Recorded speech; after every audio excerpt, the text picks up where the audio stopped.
말씀 창세기 1장 14절에서 19절 우리 찾아서 같이 읽겠습니다. 창세기 1장 14절에서 19절 한 목소리로 읽겠습니다.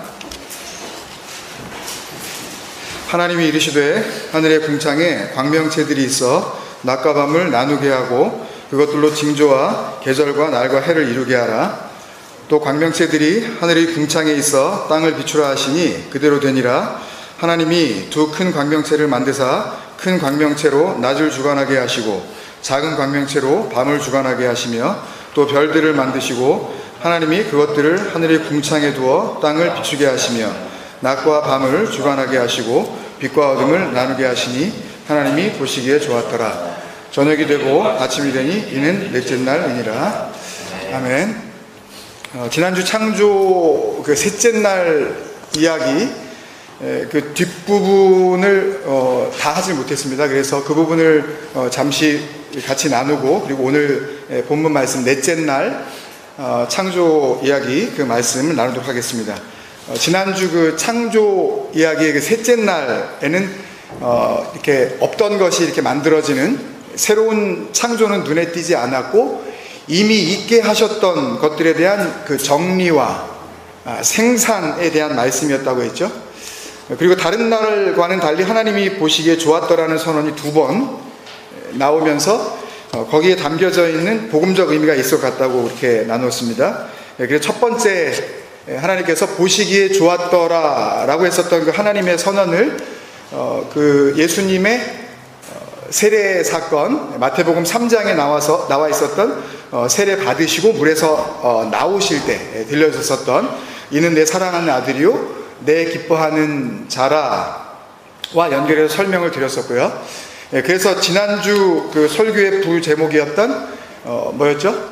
새로운 살길 하 얍바사가 이런 모든 내용들을 다 담고 있는 함축적인 제목이었던 거죠. 그죠? 그러니까 설교의 내용과 또 그 말씀 창세기의 그 본문 그리고 제목을 이렇게 잘 기억을 하시면 거기에 담겨져 있었던 그 내용들을 여러분들이 기억하실 수가 있죠.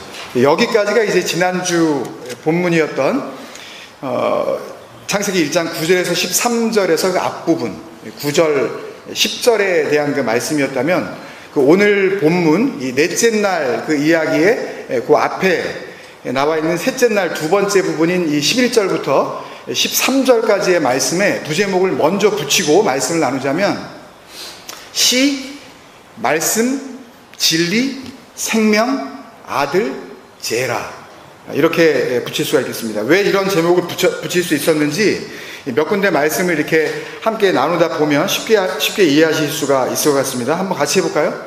이런 거 제가 잘 안 하는데 시, 말씀, 진리, 생명, 아들, 제라. 네.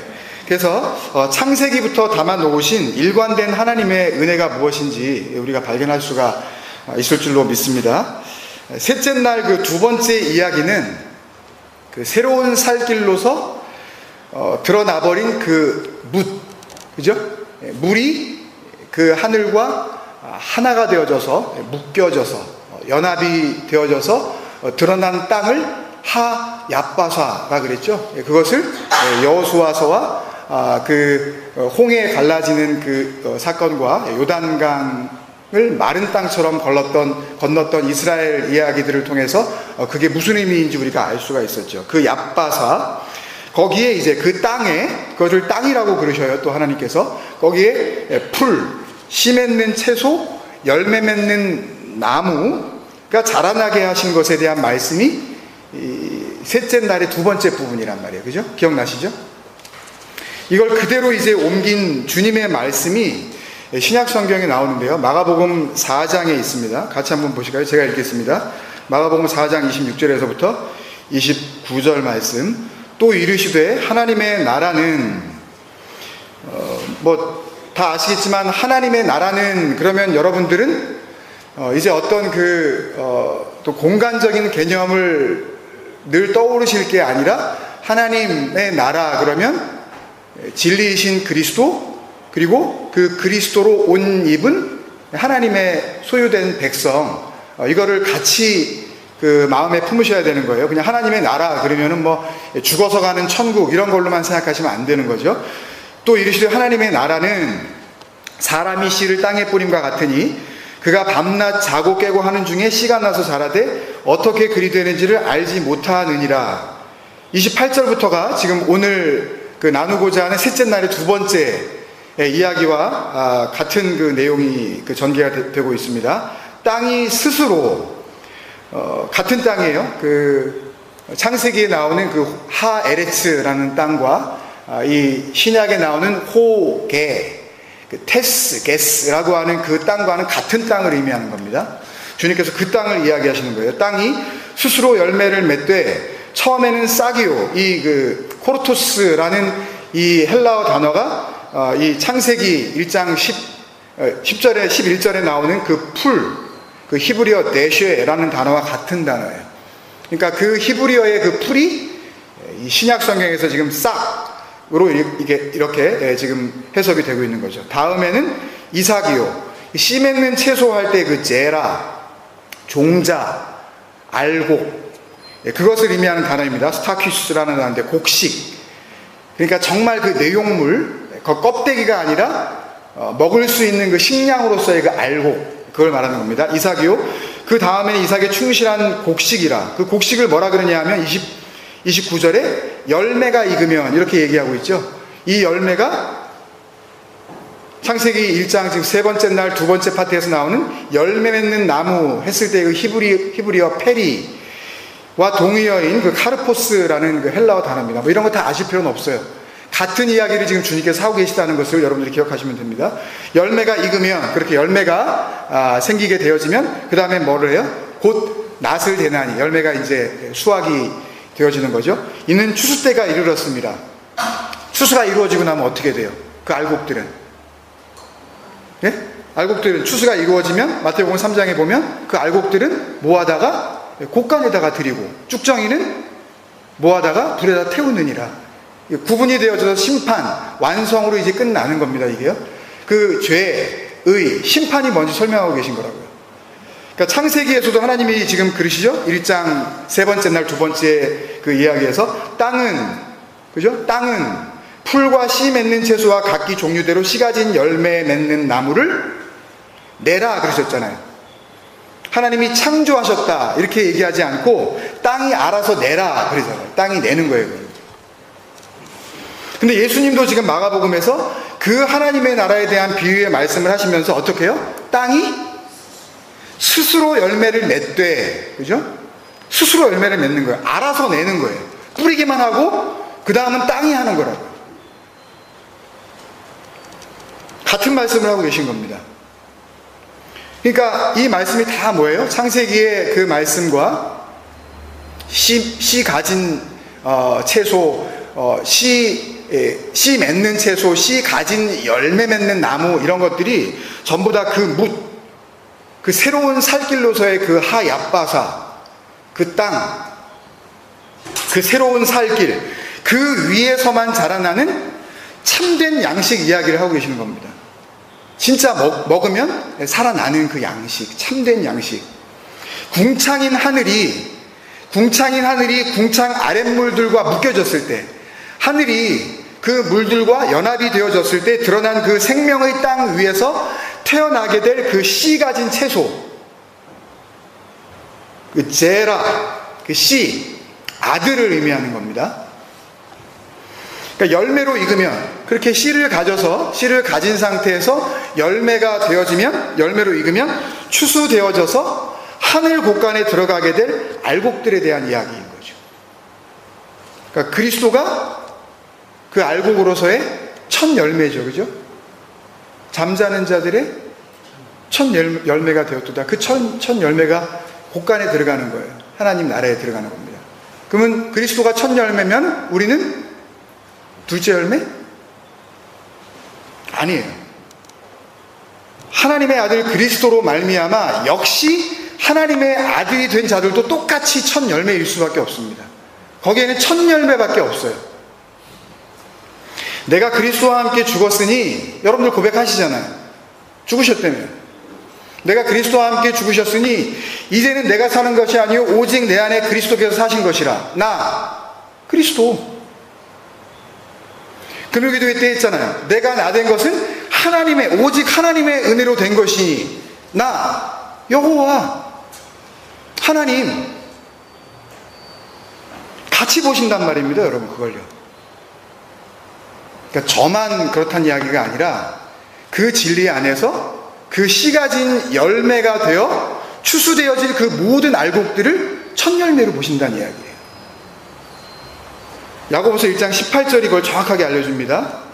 제가 읽겠습니다. 그가, 여기서 그가는 바로 그 윗절에 보면은 그 빛들의 아버지가 나오죠. 그 아버지 하나님을 이야기하는 겁니다. 그가 그 피조물 중에 우리로 한 첫 열매가 되게 하시려고. 여기서 우리는 누구예요, 그러면? 그 그리스도가 아니잖아요. 그리스도로 말미암아 야고보서 1장을 쭉 보면 그 인내 가운데 그 시험을 갖다가 견뎌내라 그러잖아요. 그 시험, 페이라죠. 그러니까 뭐 우리가 어려운 일을 당하고 뭐 힘든 일을 당해서 아우 뭐 하나님 믿기 힘들고 뭐 교회 나가기 힘들고 그런 거 말고요. 그러니까 뭐 마음의 상처를 받아가지고 아우 저 사람 말한 게 되게 기분이 나쁘네. 아유 저 교회 못 다니겠어. 그런 시험 아닙니다, 여러분. 성경은 그런 거에 대해서 이런 방법 얘기를 하지 않았어요. 그러니까 그런 걸 가지고 여러분들이 혹 나는 시험 받는다든지 나는 상처받았다든지 그런 말 하시지 말라고요. 그건 성경과 전혀 상관이 없는 그런 다른 종류의 시험이고 상처입니다. 성경이 이야기하는 그 시험은 거기서 떨어지고 나면, 거기서 미혹받고 나면, 거기서 그 진리의 마음을 뺏기고 나면 하나님 나라에 들어갈 수 없는 진짜 시험. 그 페이라죠. 도끼마죠. 이게 정말 하나님께서 나에게 주신 믿음이 맞을 거야 라고 하나님 앞에 주님 이게 맞지요 라고 그 간절한 마음으로 나아가는 가난한 심령, 그거 말고요. 괜히 의심을 품으면서 저게 무슨 진리야, 저게 무슨 하나님 말씀이야, 저게 어떻게 아버지의 뜻이야 하고 스스로 미혹된 자리로 그냥 끌려가는 거, 그게 페이라죠. 그러니까요. 멸망의 길. 그 시험 가운데에서 흔들리지 않고 있는 우리, 그 우리입니다. 그 우리가 한 첫 열매가 되게 하시려고. 그게 아까 말씀드린 고린도전서 15장 20절에 나오는 잠자는 자들의 첫 열매가 되셨도다. 그 그리스도께서. 그 그리스도가 첫 열매신데 또 그 시험 가운데에서 흔들리지 아니하고 인내 가운데 그 믿음으로 살면 그걸 또 뭐라 그런다고요? 그걸 첫 열매라 그런다고 그래요. 첫 열매가 되게 하시려고 자기의 뜻을 따라 진리의 말씀으로 우리를 낳으셨느니라. 정확하게 번역을 하면 헤마스 로고스 알레테이아스인데요. 진리의 말씀이라는 우리가 되는 겁니다. 그러니까 그리스도로 말미암아 우리가 죽고 그 스타우로스, 그 언약의 기둥에서 그 그리스도가, 예수가 죽은 것이 나의 육체가 하나님 앞에서 그렇게 이 땅 가운데서 삭제되었다는 것을 은혜로 알았을 때에, 그러면 그 그리스도가 다시 살아남으로 말미암아 나도 그리스도로 살아나는 거란 말입니다. 굉장히 그리스도스러운 사람으로 살아나는 게 아니라 우리가 죽었다가 다시 살아날 때에 그리스도로 살아나는 거라고요. 예수는 죽고 그리스도로 살아나는 겁니다. 그 그리스도가 되었으면 그 그리스도는 진리의 말씀을 담고 오신 그 내용 그 자체라 그랬잖아요. 예수는 율법의 완성이고 율법을 이루시는 그 껍데기고 그 안에 진리이신 그 그리스도를 담고 오신 그분이 예수라고 말씀드리지 않았습니까? 그죠? 그러니까 그 예수가 죽고 우리가 그리스도로 살았다는 것을 알면 우리가 진리의 말씀이 되는 겁니다. 그래서 자꾸만 제가 여러분들에게 표현할 때 우리가 진리가 되었다고 이렇게 말씀을 드리는 거예요. 폼 잡자고 그러는 게 아니라. 진리의 말씀이라는 우리를 낳으셨다. 그러니까 그리스도도 첫 열매고 우리도 그 진리의 말씀으로 거듭나서 겟나오 아노땐 했잖아요. 금요기도회 때. 위로 다시 나면, 위로부터 다시 생명을 받으면 우리도 첫 열매지. 하나님께서 그걸 같이 보시는 거라니까요. 그런 존재예요, 우리는요. 그 진리, 그 은혜를 알면. 근데 어떻게 그 은혜가 그 생명으로 오신 그 은혜가 언제는 은혜가 있었다가 언제는 그 은혜가 떨어졌다 그러는 거냐고요. 아니, 여러분들이 어제는 사셨다가 오늘은 살고 그러시냐고요. 그 은혜는 그런 거 아니라니까요. 그러니까 여러분들이 스스로 말씀하실 때 뭐 은혜가 떨어졌다느니, 그러니까 은혜를 아예 못 받으신 거지 은혜가 떨어진 게 아닙니다, 여러분. 정확하게 아셔야 돼요. 그걸 한 번도 나는 그 생명, 그 진리, 그 그리스도라는 그 은혜를 한 번도 제대로 체험해 본 적이 없는 거예요. 비스무리한 걸 갖다 본 적은 있는데 내가 그 장본인이 되어줘서 그리스도와 함께 죽어본 적이 없다니까요, 내가. 그러니까 언제는 뜨거워졌다가 기분이 좋으면 굉장히 은혜로웠다가 굉장히 기분이 나쁘면 짜증나면서 뭐 은혜고 뭐고 나발이고 교회고 뭐고 다 내팽겨주고 싶은 거예요. 다 귀찮아지고. 그게 어떻게 생명이냐고요. 우리가 어제도 살고 오늘도 살고 내일도 호흡을 하면서 살 수 있는 게 생명이라면 은혜도 마찬가지라니까요, 여러분. 그렇게 떨어졌다가 왔다 갔다 하는 게 아니에요, 은혜는요. 착각하지 마세요. 그러니까 정리하면 이런 말씀입니다. 셋째 날 둘째 부분의 이야기는 땅에 뿌려지는 씨죠. 그 참된 양식, 그걸로 오시는 그리스도에 대한 설명인 동시에 그 뿌려진 씨, 진리의 말씀입니다. 하나님의 말씀. 그 말씀에 의해서 그 참된 양식을 먹고 그러면 뭐가 돼요? 다시 그 먹은 자들은 그 양식이 되는 거예요. 그 열매가 되는 거예요. 씨 가진 자가 되는 거라고요. 그게 그리스도예요. 그리스도로 다시 살아나서 이 땅 가운데 사는 동안 그들도 역시 하나님의 측면에서 보면 그리스도로 말미암아 뿌려진 씨인데 이제는 그들도 이 땅 가운데서 살지만 진리의 말씀이라는 이름표를 달고 누구 앞에서? 그 아버지 앞에서는 세상은 그게 안 보여요. 내가 뭔 이름표로 딱지를 달고 사는지. 그거를 달고 살아가다가 마지막 때에 하늘 곳간에 들어가게 될 그리스도로 보시는 첫 열매들에 대한 하나님 나라의 이야기란 말입니다. 뭐가요? 창세기 셋째 날 두 번째 그 씨 가진 열매 뭐 이런 얘기 나오는 게요. 그 나무들, 포도나무. 그래서 누가복음 8장 11절에 씨는 하나님의 말씀이요. 아까 그랬잖아요. 씨, 말씀 그랬잖아요. 말씀은 그들을 진리로 거룩하게 하옵소서. 아버지의 말씀은 진리니이다. 말씀은 진리니이다. 진리는 내가 곧 길이요 진리라는 생명이니. 길, 진리, 생명. 진리는 생명. 생명은 요한일서 5장에 보면 아들이 있는 자에게는 씨, 그게 네 안에 있니? 아들이 있는 자에게는 뭐가 있고? 생명이 있고, 하나님의 아들이 없는 자에게는 생명이 없느니라. 이게 다르니까요, 여러분. 그러면 씨, 말씀, 진리, 생명, 아들. 히브리서 1장에 지금 히브리어로 창세기 1장 11절에 나오는 그 씨, 제라. 그래서 이걸 창세기 1장 11절 12절에서 씨 맺는 채소, 씨 가진 열매로 자꾸 이렇게 씨를 강조하시는 거예요. 제라를.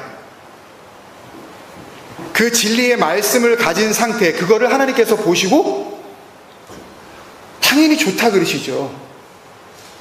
네? 아버지의 그 씨를 가지고 있는데, 그 아들을 품고 있는데 토부 그러시는 거예요. 이 장면도 예수님을 통해서 그대로 재현이 되었죠. 마태복음 17장 5절 제가 있습니다. 말할 때에 호련히 빛난 구름이 그들을 덮으며 구름 속에서 소리가 나서 이르시되 이는 내 사랑하는 아들이요 내 기뻐하는 자니. 변화산에 오르셔서 모세와 엘리야와 이야기 나누신 후에 이제 베드로가 여기가 좋습니다. 여기서 초막을 셋을 짓고 여기서 그냥 머뭅시다. 그럴 때 이제 들렸던 그 말씀이죠. 이는 내 사랑하는 아들이요 내 기뻐하는 자니. 너희는 어떻게 해요? 그의 말을 들으라. 직역을 하면 너희가 그의 말을 들을 때에 내가 기뻐하는도다. 그런 뜻이에요. 보세요. 하나님의 말씀 제라예요. 씨, 그것을 놓치시면 안 됩니다. 그거를 담고 오신 그리스도가 말을 해요. 그럼 뭐가 떨어지겠습니까? 안에 담겨진 그게 떨어지겠죠. 그 제라가 뿌려지겠죠. 그러면 뿌려지는 상태에서 그럼 너희들은, 그 땅들은 그 말씀을 들을 때에 그 말씀이 뭘로 들리겠어요? 껍데기로 들리지 않고 C로 들릴 거 아닙니까? 제대로 듣는 자들은. 그 제라를 내 마음에 C, 말씀, 진리, 생명, 아들로 간직하는 상태에 그거를 유독해요. 그게 내가 기뻐하는 거야. 그게 토부야. 그게 내가 원하는 거지. 그거면 된 거야. 그게 완성이야.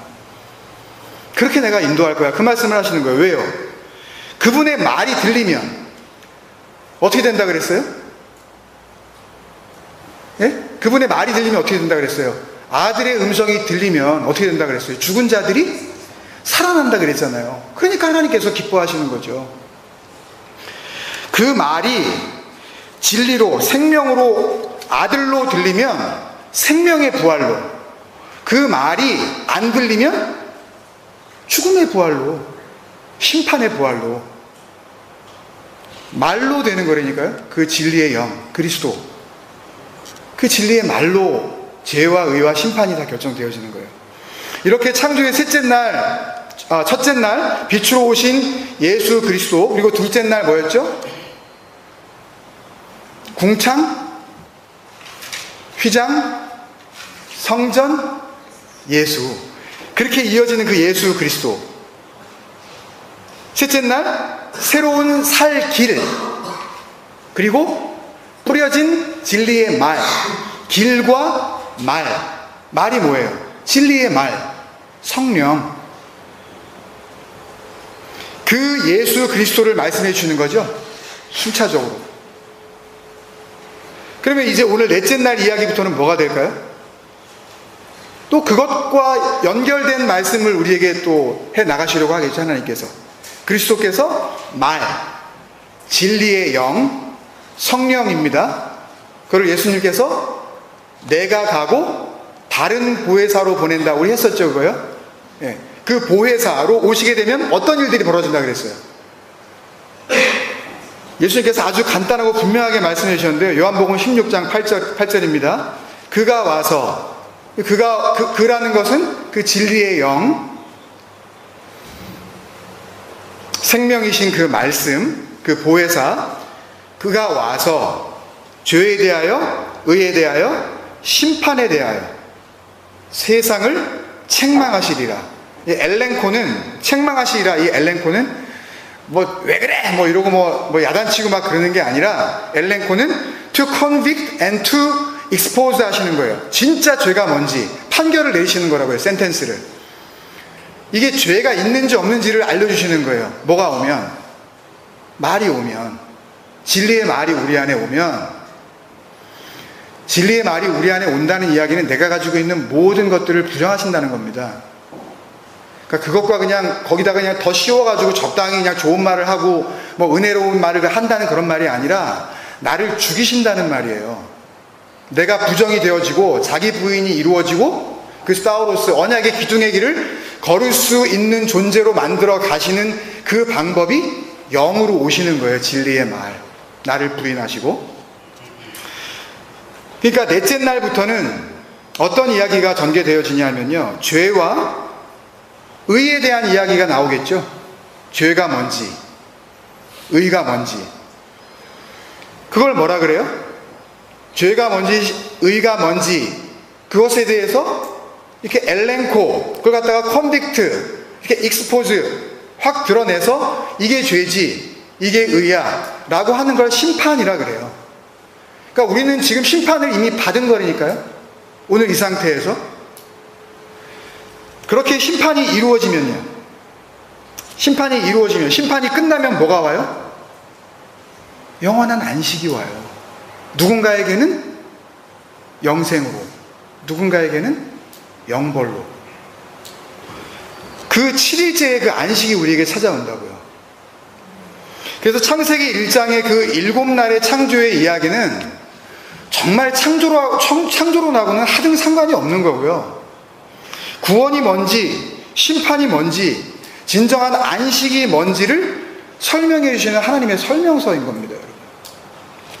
복음과 진리와 심판과 멸망의 압축 파일이에요. 그러니까 창세기 1장을 어떻게 우리가 읽어내느냐, 이 창세기 1장을 통하여서 우리가 의인의 길에 쓰느냐, 그 진리의 길에 쓰느냐, 아니면 형식, 그 껍데기, 쭉정이만 핥아먹는 그 율법의 길에 쓰느냐에 따라서 나머지 모든 성경이 결정될 수밖에 없는 겁니다. 왜? 이미 창세기 1장 말씀의 첫 장부터 이미 길이 나눠져 버렸기 때문에 다른 말을 할 수가 없잖아요. 그러니까 오늘 창조의 넷째 날 이야기는 일반적으로 알려진 것처럼 큰 광명체 태양, 작은 광명체 달, 별 이런 거 만드신 그런 내용하고는 전혀 상관이 없다라는 걸 아실 수가 있죠. 그러니까 도저히 봐도 모르겠으니까 그냥 애따 모르겠다, 그냥 큰 광명체를 그냥 태양이라고 해버리고 작은 광명체를 그냥 달이라고 해버리자. 편하잖아요, 그냥. 그래서 오늘 본문을 오해하지 않기 위해서는 넷째 날 이야기의 주인공으로 등장하고 있는 그 광명체들, 그 광명체라는 단어를 정확하게 알게 되면 거기에 담겨진 아버지의 마음도 우리가 알 수 있게 되는 것입니다. 이 단어가 가리키고 있는 것이 무엇인지에 대해서만 여러분들이 그 은혜로 눈을 뜨시게만 되면 그 뒤에 나오는 말씀들의 의미가 정확하게 보이게 되실 터이고, 그렇게 되면 나 자신이 지금 하나님 앞에서 지금 누구인지, 지금 내가 어디에 서 있는지를 아시게 될 거예요. 심판에 대한 말씀이기 때문에 그래요. 진리에 의하여 죄와 의와 심판이 이루어진다는 말씀입니다. 우리말 광명체로 번역된 히브리어 명사 마오르는요, 그릇, 용기, 장소를 의미하는 접두사 마에다가요, 빛이 있으라 하시니 그 빛이 있었고 했을 때의 그 빛, 그 오르라는 단어가 합쳐져서 만들어진 합성어입니다. 마오르가 된 거예요. 그러니까 광명체라기보다는, 광명체는 이렇게 자기가 빛을 발하는 거잖아요. 빛을 이렇게 내는 거잖아요, 태양처럼. 근데 엄밀히 이야기하면 태양은 광명체일 수 있어요. 왜? 자기가 이렇게 빛을 내니까, 태워서. 근데 달은 광명체가 아니라 반사체죠. 태양 없으면 그냥 허당이잖아요. 그냥 깜깜하잖아요. 그냥 계기, 월식 이런 거 하면 그냥 아무것도 안 보이잖아요. 달이 안 보이잖아요. 그러니까 광명체라기보다는 빛을 담고 있는 그릇, 빛이 비춰지는 그냥 모든 장소, 그냥 그런 뜻이에요. 그렇게 이해를 해야 맞는 겁니다. 그러니까 창세기 5번째 시간 때 이미 확인했던 말씀 있죠. 사도 바울이 창세기 그 첫 번째 창조의 이야기를 주석을 달아줬잖아요, 은혜로. 고린도후서 4장 6절에서 7절 말씀, 그 창조 첫째 날 빛이 있으라, 그 오르의 의미와 오늘 넷째 날 광명체 마오르에 대한 복음적 의미도 그 고린도후서 4장 6절에 7절에서 우리에게 이미 설명을 해줬었어요. 다시 한번 보겠습니다. 그 부분을. 고린도후서 4장 6절 7절 말씀, 어두운 데에 빛이 비치라, 이게 그거잖아요. 오르, 빛이 비치라 말씀하셨던 그 하나님께서 예수 그리스도의 얼굴에 있는 하나님의 영광의 빛, 그러니까 그 오르는 결국 예수 그리스도라는 걸 우리에게 알려줬어요. 그죠? 그리고 나서 우리 마음에 비추셨느니라, 오르에 대한 설명이에요. 여기까지는. 그 다음에 우리가 이 보배를, 그러네요, 갑자기. 그 빛, 그 예수 그리스도, 그거를 뭐라 그래요? 그걸 보배로 지금 바꿨어요. 이 보배를 어디에요? 질그릇에 가졌으니, 이게 뭐예요? 마오르죠. 그 빛이 그 그릇에 담겨진 그 상태, 빛이 비춰지는 그곳, 빛을 빛으로 담고 있는 그곳, 그 용기, 그 그릇, 보배를 질그릇에 가졌으니 마오르. 요 긴 문장을 한 단어로 하면 그냥 마오르, 빛이 담겨진 그곳. 이는 심히 큰 능력은 하나님께 있고 우리에게 있지 아니함을 알게 하려 함이라. 그 빛을, 그 그리스도를 보배로 알고 나는 깨어져도 전혀 아깝지 않은 질그릇이라는 것을 깨달은 광명체들 이야기인 거죠. 그게 뭐예요? 그 빛을 알아보는 게 뭐예요? 그게 낮이에요. 하욤, 날. 그거를 하나님께서 생명으로 보신다고요. 네가 살았구나.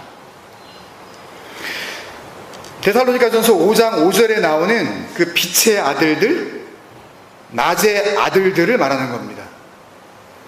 나중에 찾아보십시오. 그리고 그 큰 광명체, 마오르 가돌이라고 이렇게 그 원문에는 기록을 해놨는데요. 마오르는 지금 아셨죠? 마오르, 빛이 담겨진 그곳. 가돌이 그레이트의 어원이 되는 셈인데요. 그러니까 큰 광명체 이렇게 번역을 한 겁니다. 번역 성경들이. 근데 가돌이라는 뜻은 단순히 이렇게 크다, 그냥 big, great 이런 의미를 말하는 게 아니라 큰으로 번역한 그 가돌은요, 원래 존귀한, 다 자라난, 장성한, 충만한, 온전한 그런 뜻이에요. 그러니까 큰 광명체, 그 마오르 가돌은 존귀한 그릇, 귀하게 여기시는 그 그릇. 아시겠어요? 이게 무슨 의미인지 한 군데만 더 알려드리고 갈게요. 디모데후서 2장 20절에서 21절입니다. 큰 집에는 금그릇과 은그릇뿐만 아니라 나무그릇과 질그릇도 있어 귀하게 쓰는 것도 있고 천하게 쓰는 것도 있나니 그러므로 누구든지 이런 것에서가 뭐예요? 요거는 디모데후서 2장을 조금 읽어보셔야 돼요. 디모데후서를. 이런 것에서는 그 위에 하고 있는 이야기예요. 디모데후서 2장을 보시면 별거 아닌 거 가지고 이렇게 싸우는 거, 그게 진리니 아니니 그러고 다투는 거, 말다툼하는 거, 이런 것에서 그 위의 내용들을 보면 그 악성 종량이라는 그런 말이 나오죠. 악성 종량 같은 그런 망령되고 헛된 말을 마음에 두고 있는 자들이 들어와서 그 진리를 담고 있는 공동체를 흔들어 놓고 있는 거. 빛으로 담아내지 못하는 자들이 괜히 들어와가지고 진짜 빛을 괜히 휘박 놓고 있는 거. 그게 이런 것이에요. 디모데후서 2장을 나중에 읽어보세요. 그 쓸데없는 말 하고 있는 거, 망령된 말. 자기가 뭔 말을 하고 있는지도 모르면서 그 진리에다가 그걸 갖다 뒤섞어가지고 헛된 말을 하고 있는 거. 그런 것에서 자기를 깨끗하게 하면, 거기에서 벗어나면, 그게 다 거짓되고 망령되고 헛된 거라는 것을 알면, 그 다음은 뭐가 돼요? 귀히 쓰는 그릇이 돼요. 진리를 담게 되는 거죠. 아, 그게 아니었구나. 거룩하고 주인의 쓰임에 합당하며 모든 선한 일에 준비함이 되리라. 그 아버지의 나라로 넘어갈 수 있는 그 추수되어질 만한 알곡, 열매가 익어진다는 그런 말씀이에요. 그러니까 큰 광명체는 뭐겠어요, 여러분? 빛으로 알아보고 그 빛을 자기 안에 뭐로? 아까 했잖아요. 빛, 예수 그리스도, 보배. 가장 귀한 것, 그 보배로 품음으로 말미암아 그때 나도 부인이 되는 겁니다. 아무것도 아니구나, 이게 진짜 보배구나. 그러니까 헛된 것을 구하지 않는 거예요. 그 보배로 품음으로 말미암아 하나님께서 존귀하게 여기시는 질그릇들을 말하는 겁니다. 마오르 가돌. 그러면 작은 광명체는요? 그 반대겠죠? 마오르 카탄이라고 이렇게 기록을 했는데요. 카탄의 원형은 쿠투예요. 이 쿠투는 혐오하다, 굉장히 싫어하다, 더럽게 여기다라는 단어에서 나왔기 때문에 카탄이라는 단어는 단순히 작다라는 의미가 아니라 아주 더럽게 여기는, 중요하게 여기지 않는, 토부의 반대말 로토부, 보기 싫어하시는 그 빛이 비춰진 그런 그릇들이 있다는 거예요. 똑같이 하나님께서는 이 땅 가운데 태어나는 모든 생명들에게 차별 없이 구원의 은혜를 주시는 겁니다. 모든 사람이 진리를 알고 구원에 이르기를 원하신다고요. 그래서 우리가 볼 수 있는 모든 것 안에 하나님의 은혜를 담아서 우리에게 던져주셨어요. 이 모든 것들이 비유란 말입니다. 심지어는 나 자체도 이 비유를 보고, 나를 보고 이 안에 담겨진 뭘 보라 그러시는 거예요? 진리를 발견하라고. 그래서 이 비진리의 나라를 밟고 진리의 나라로 오라고 이것들을 주신 거란 말입니다. 근데 왜 이걸 붙잡고 늘어지려고 그러냐고요? 왜? 막 살자는 이야기가 아닙니다, 여러분. 이제는 육체고 뭐고 간에 다 필요 없는 거니까 막 살자고 말씀드리는 게 아니에요. 정말 내가 보배로 간직해야 할 그것이 무엇인지 알았다면 어떻게 함부로 살겠냐고요. 어떻게 그 은혜를 어쩔 때는 느꼈다가 어쩔 때는 안 느꼈다가 일희일비하면서 하나님을 믿는다고 할 수가 있겠냐고요. 그런 거 믿음 아닙니다, 여러분. 자기 좋아서 그냥 왔다 갔다 하는 거예요. 그냥 성전 마당 뜰만 밟는. 똑같이 하늘 아래 모든 사람에게 그리스도라는 진리의 빛이 비추어지는데 그 빛을 누군가는 자기 안에 담아내야 할 보배로 알아보지 못하는 그 밤들이 있는 거예요. 그 밤의 세계. 그 어둠의 주관자가 되어져서 살아가고 있는 그 밤의 아들들을 말하는 겁니다. 뭐가요? 그 마오르 카탄. 하나님께서 그것을 좋게 여기지 아니하시는 그 작은 광명체들. 여러분, 그러니까요, 온 세상은 단 한 사람도 빠지지 않고 모든 생명들이 자신들이 인식을 하든 인식을 하지 못하든 그리스도라는 그 궁창, 그 하늘 아래에서 피할 수 없는 그 빛을 담아내고 있는 광명체, 누구나 할 거 없이 전부 다 마오르입니다. 누구나 다 마오르예요. 왜? 하나님께서 악인이나 의인에게나 똑같이 비를 내려주시고, 비는 말씀입니다. 의인이나 죄인에게 똑같이 그 햇빛을 공급해 주신 하나님이라 그랬잖아요. 똑같이 보여주신다니까요. 거부할 뿐이에요. 철저히 그걸 거부하고 있을 뿐입니다. 감지를 못할 뿐이에요. 누군가는 아주 사소한 것에 그 빛을 감지하고 빛으로 나오는 자가 있는가 하면, 누군가는 아무리 빛을 쏟아부어줘도 그 빛을 빛으로 감지하지 못하고 엉뚱한 것을 보배로 품고 있는 자들이 있단 말씀입니다. 그래서 모든 세상의 이 존재들은 전부 다 마오르예요.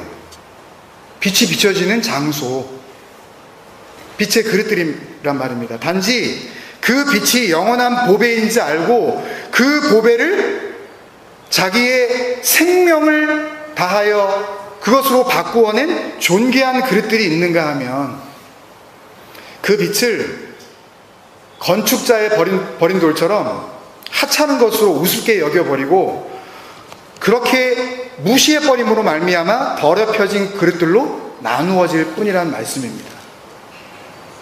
그럼 별은 뭘까요, 여러분? 거기에 별이 나오는데